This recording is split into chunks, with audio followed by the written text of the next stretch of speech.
La tragedia del Catatumbo, una cifra que desnuda las falencias del gobierno de Petro. En un país que ha soportado décadas de violencia, 40.282, esta cifra es de ayer, desplazados en Catatumbo no es solo un número, es un grito de auxilio que expone el fracaso de la política de seguridad del gobierno de Gustavo Petro. Esta cifra, la más alta registrada en una crisis humanitaria reciente en Colombia, supera ampliamente el impacto de eventos históricos que marcaron a fuego la memoria del país.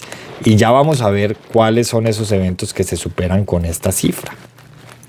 Por ejemplo, la masacre de El Aro, Bojayá y Mapiripán, por nombrar solo tres, porque ustedes saben que tristemente la historia de Colombia ha sido trazada por masacres, de masacre en masacre.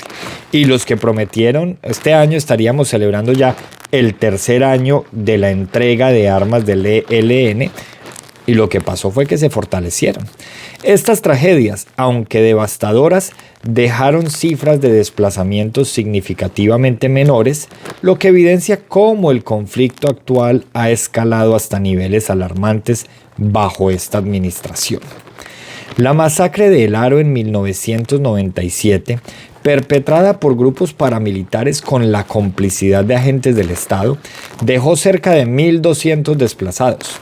Fue un episodio brutal que marcó un antes y un después en la historia de Antioquia. Sin embargo, incluso en un contexto de colusión estatal y violencia desbordada, el impacto en términos de desplazamiento no se compara con la catástrofe del Catatumbo. ¿Cómo es posible que un gobierno que se autodenomina del cambio permita que esta región se convierta en un campo de guerra sin control? Viajemos al 2002. La masacre de Bojayá se consolidó como uno de los crímenes más atroces cometidos durante el conflicto armado colombiano. El enfrentamiento entre las FARC y los paramilitares resultó en el desplazamiento de alrededor de 6.000 personas. Esta tragedia simbolizó la falta de control estatal en regiones periféricas, pero hoy, con Petro en el poder, no se ha logrado un avance real para garantizar la seguridad en zonas históricamente marginadas como el Catatumbo. Por el contrario, señores, el abandono institucional parece haberse profundizado. Finalmente, la masacre de Mapiripán, ocurrida en el 97, dejó aproximadamente 1.000 desplazados. A pesar del dolor generado por la violencia de los paramilitares, este evento resalta, en comparación con la crisis de Catatumbo, una dinámica de deterioro mucho más acelerada en la actualidad.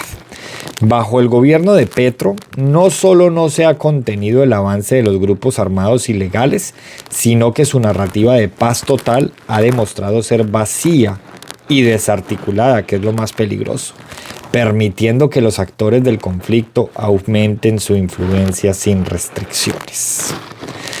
¿Qué diferencia existe entonces entre la promesa de un cambio transformador y los fracasos de los gobiernos anteriores?